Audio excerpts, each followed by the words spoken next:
Şuşa təkcə bir şəhər deyil, Azərbaycan mədəniyyətinin beşiyi, qəhrəmanlıq və zəka şəhəridir. Burada çoxlu şairlərimiz, bəstəkarlarımız, dövlət xadimlərimiz böyük başa çatmışdır. Üzeyir Hacıbəyli, Xurşudbani Natəvan, Bülbül, onlar hər biri Şuşanın övladlarıdır. 1992-ci ildə ermənilər tərəfindən Şuşa işğal edilmişdir. Hər bir Azərbaycanlının ürəyində bir arzu var idi. Biz Şuşaya qayıdacağıq və qayıtdıq.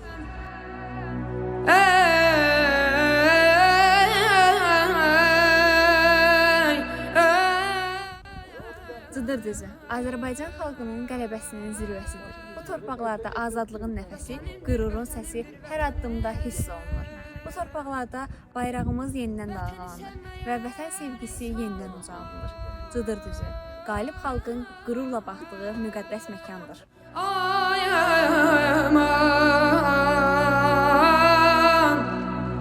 Vətəni sevməyən insan olmaz, olsa da o şəxsə vicdan olmaz.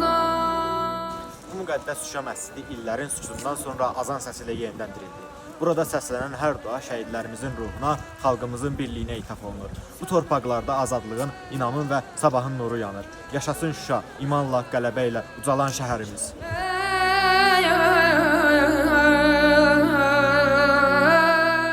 Bu evin divarları bir zamanlar bülbülün səsi ilə nəfəs alır. Onun oxuduğu nəğmələr bu gün də Şuşanın dağlarında əks-səda edir.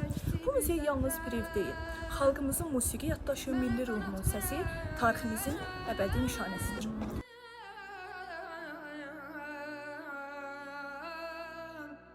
Mənə qanat verən oldu diləksən, adına özünə vətən deyirəm. Bu türbə Azərbaycan poeziyasının parlaq ulduzu Molla Pənah Vaqifin əbədiyyət məkanıdır.